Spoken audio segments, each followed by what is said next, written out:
Olá, tudo bem? Vamos lá então para mais um vídeo, né? Nós tínhamos conversado, tinha feito uma postagem no Instagram e desde já te convido a curtir a nossa página do Face, Professor Tiso, também no Instagram, Professor Tiso também, e também o canal do YouTube, tudo com o mesmo nome. Nós tínhamos feito uma postagem e ela decorre de uma observação ao longo de algumas aulas de dificuldade dos alunos em identificar o que significa coisa julgada. Então, nós falamos tanto no processo sobre coisa julgada, sobre trânsito em julgado, e muitas vezes aquilo que pode parecer muito simples para alguns, para outros não é. Então, nós vamos desmistificar algumas coisas, inclusive desmistificar algumas dificuldades. A primeira desmistificação que eu quero fazer no momento é: não existe pergunta difícil, ruim. Difícil até tem, mas não existe pergunta boba, pergunta ruim. Se é uma dúvida, ela precisa ser respondida. Se é uma dúvida, ela tem que ser respeitada. Então, se a sua dúvida é sobre coisa julgada, e mais do que isso, se a sua dúvida é sobre qualquer área do processo civil, por mais que para alguns possa parecer muito simples, manda aqui pra gente, para que possamos fazer um vídeo, para quem sabe esclarecer essa dúvida. Esse é o nosso objetivo. Então, para a gente começar, é muito importante que você entenda que coisa julgada e trânsito em julgado são sinônimos. Então, quando você ouvir transitou em julgado, a decisão transitou em julgado, ou trânsito em julgado propriamente dito, isso é a mesma coisa que coisa julgada. Formar coisa julgada é transitar em julgado. E para nós começarmos o nosso bate-papo sobre esse assunto, eu quero fazer menção ao artigo 502 do Código de Processo Civil. O artigo 502, ele nos define a coisa julgada material. Nós temos aí duas definições básicas de coisa julgada: a chamada coisa julgada formal e a coisa julgada material. E ele diz lá no caput do 502, denomina-se coisa julgada material a autoridade que torna imutável e indiscutível a decisão de mérito, não mais sujeita a recurso. Então, apesar do artigo 502 definir coisa julgada material, ele é muito importante para nós compreendermos a coisa julgada de maneira geral. Porque o que vai diferenciar a coisa julgada material da formal é o alcance dessa imutabilidade. Então, a primeira coisa que você tem que entender é: se ocorreu coisa julgada, se transitou em julgado, são sinônimos, não tem mais como recorrer. Então, nós já conversamos, fizemos um vídeo sobre isso, sobre pronunciamentos judiciais, e lá foi explicado o que é despacho, o que é sentença, o que é decisão interlocutória, o que é acórdão. De maneira geral, nós podemos recorrer, manifestar a nossa insatisfação em um processo sobre várias decisões judiciais. A exceção dos despachos, em regra, os despachos não são suscetíveis de recurso, mas se for uma decisão interlocutória, se for uma sentença, se for um acórdão, se for uma decisão monocrática, elas são sujeitas a recurso. Claro que dependendo de cada caso, das hipóteses de cabimento que a gente vai trabalhar. Mas o ponto é: quando transita em julgado, quando forma coisa julgada, eu não consigo mais recorrer. E é essa imutabilidade que nós estamos falando, uma imutabilidade, ou seja, a decisão se torna tão consolidada a ponto de não mais ser possível recorrer daquela discussão que foi proferida. Então esse é o primeiro efeito da coisa julgada, é a impossibilidade recursal, a impossibilidade de rediscutir aquilo que foi decidido. Então a coisa julgada se opera, ela acontece sobre decisões judiciais. Então as únicas coisas que transitarão em julgado são decisões judiciais suscetíveis a recursos. Quando não for mais cabível recurso, é porque transitou em julgado. E isso vai acontecer por dois motivos básicos. O primeiro motivo básico do trânsito em julgado, e o mais comum, é quando a pessoa perde o prazo para recorrer. Então, em regra, todos os recursos são interpostos em 15 dias, à exceção dos embargos de declaração. Então, a parte foi intimada da sentença, ela não interpôs a apelação, que é o recurso da sentença. Se ela não o fez no prazo previsto, transitou em julgado, ou seja, aquela sentença se consolidou, ela se tornou imutável para aquele processo, não mais sujeita a recurso. efeito básico do trânsito em julgado. Então, a primeira possibilidade do trânsito em julgado é quando a pessoa perde o prazo para recorrer, quando a parte perde o prazo para recorrer. A segunda possibilidade do trânsito em julgado é quando a parte utiliza de todos os recursos possíveis. Chega uma hora que não tem mais o que fazer. Os recursos eles se esgotam em algum momento. E quando eles se esgotam, o único fato posterior que vai acontecer é o trânsito em julgado, porque não tem mais o que ser feito. Poderíamos pensar até em uma terceira hipótese, que é quando a parte não quer recorrer, ela renuncia ao prazo recursal, e aí se opera o trânsito em julgado. Mas o que você tem que entender é que falar em coisa julgada, que é a mesma coisa que falar de trânsito em julgado, isso significa não haver mais possibilidade recursal. E isso é coisa julgada. Mas qual é a diferença de coisa julgada material para coisa julgada formal? A diferença é muito simples mesmo. A coisa julgada formal, ela não analisa o mérito do processo. O que isso significa? Mérito do processo, nós podemos entender de uma maneira muito simplista, que mérito é pedido.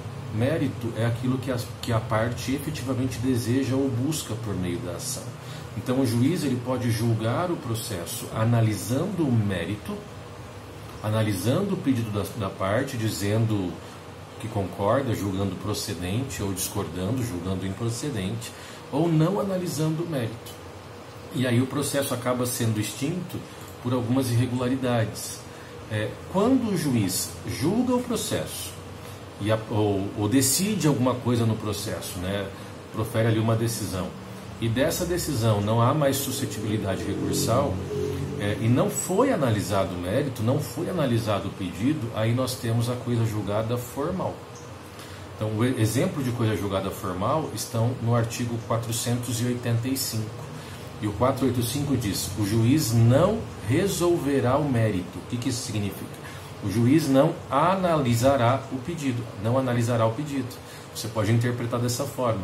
Então, quando que o juiz não analisa o pedido? Mas quer dizer que ele deixou de julgar? Não, ele julga do mesmo jeito. Ele só não analisa o pedido formulado pela parte. Então, inciso 1, quando ele indeferir a petição inicial. Inciso 2, se o processo ficar parado durante mais de um ano por negligência das partes. Entenda, se o processo ficou parado por negligência das partes por mais de um ano, o juiz vai julgar extinto o processo. Ele não vai dizer quem está certo e quem está errado, mas ele vai julgar o processo. Isso é uma sentença, se ele julgar efetivamente o processo. E essa sentença, se ela não for passar o prazo recursal, vai formar coisa julgada, mas nesse caso vai produzir coisa julgada formal. Por que formal? Porque não analisou o mérito, não analisou o pedido. E qual a consequência disso? A consequência está lá no artigo 486, logo em seguida. É muito importante que você faça a leitura desses dispositivos.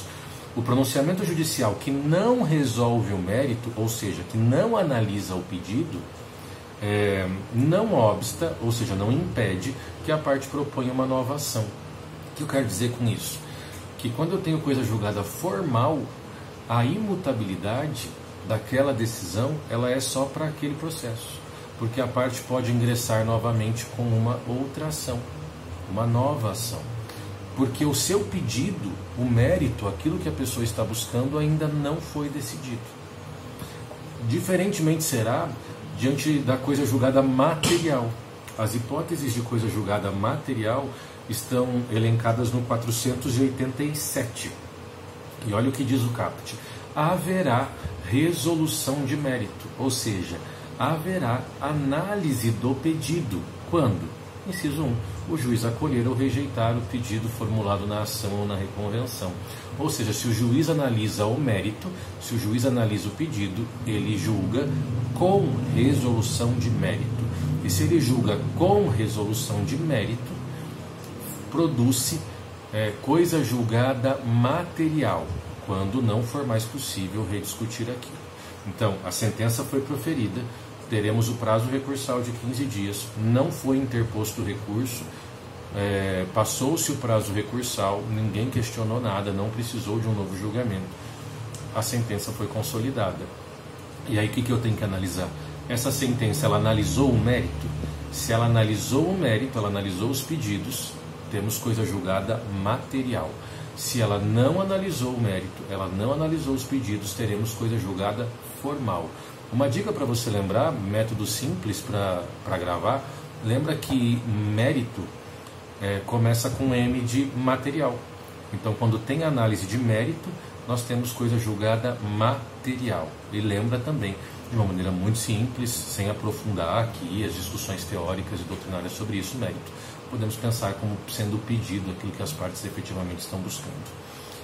E aí, hipóteses do artigo 485, quando não forem mais suscetíveis a recurso, né, ou não for mais possível recorrer, vão produzir coisa julgada formal, e as hipóteses do 487, elas tendem, no momento certo, a produzir coisa julgada material. Para a gente fechar o vídeo de hoje, fica restando aí um último conceito que nem todas as doutrinas trazem, que é a chamada coisa soberanamente julgada. O que é coisa soberanamente julgada? Não sei se você já viu, já sabe ou já estudou essa parte. Nós temos uma ação lá no artigo 966, 966 do Código de Processo Civil.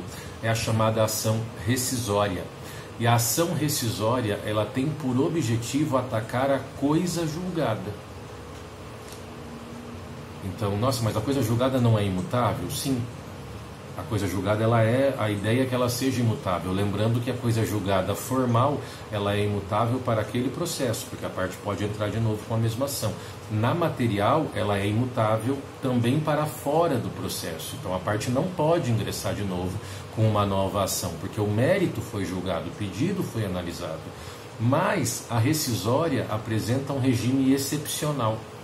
Lá no 966, nós temos várias situações em que verifica-se que a decisão proferida, ela tem nulidades. Então, um dos exemplos de rescisória é quando se verificar que a sentença foi proferida tendo o juiz sido corrupto.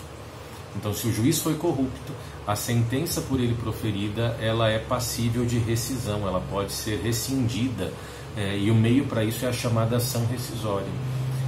O que eu quero dizer com isso? Então, nós não temos regras absolutas no direito, né? Então, mesmo a coisa julgada material, que tem imutabilidade dentro do processo e fora do processo, porque a parte não pode entrar de novo com a mesma ação, ela pode sofrer rescisória, se forem verificados aqueles problemas descritos no 966. Só que não é para sempre. A rescisória tem um prazo de 2 anos para ser ingressada, para ser proposta. Então a gente chama de coisa soberanamente julgada depois que passa o prazo da rescisória. Então, para a gente entender, coisa julgada formal. Eu tenho uma sentença, o exemplo nosso, um pronunciamento judicial, mas vamos pegar como exemplo, eu tenho uma decisão judicial que não analisa o mérito, não analisa o pedido, e não é mais possível interpor o respectivo recurso. Ela se consolidou, produziu coisa julgada formal, porque o mérito não foi analisado. Então a parte, naquele processo, não pode fazer mais nada, mas ela pode ingressar com uma nova ação. Lembra do 485, lembra do 486. Agora, quando o juiz analisa o processo e analisa o mérito, julga o mérito, né, diz quem está certo, quem está errado, nós temos a possibilidade de produzir coisa julgada material. Análise de mérito, coisa julgada material. Quando não for mais possível recorrer ou discutir aquilo que está sendo analisado no processo. Quando eu tenho a coisa julgada material, a parte não pode mais fazer nada naquele processo, porque não tem mais o que ser feito, e ela também não pode ingressar com uma nova ação. Só que existe ainda uma outra via, mas é uma via de excepcionalidades. É muito difícil nós termos as situações da rescisória, mas é uma via possível em que a coisa julgada, mesmo material, mesmo porque o caput do 966 diz a decisão de mérito transitada em julgado, ele está falando especificamente da coisa julgada material no caput, ela pode ser rescindida por conta de nulidades, mas isso tem que ser feito num prazo de 2 anos. Tem formas de contar esses 2 anos, não vamos falar sobre isso nesse vídeo. Só que após esse prazo de 2 anos, que é o prazo da rescisória, aí efetivamente não tem nada mais para fazer, não tem mais o que ser feito. Então a gente chama de coisa soberanamente julgada quando a coisa julgada já ultrapassou o lapso temporal, o prazo, inclusive da rescisória. E aí, efetivamente, nós não temos mais o que fazer. Espero que você tenha entendido. Se você não entendeu, pergunta aí, diz, ó, ficou confuso tal coisa. A ideia é esclarecer isso para você. Fique bem, nos vemos no próximo vídeo. Beijo para quem é de beijo, abraço para quem é de abraço. Até mais.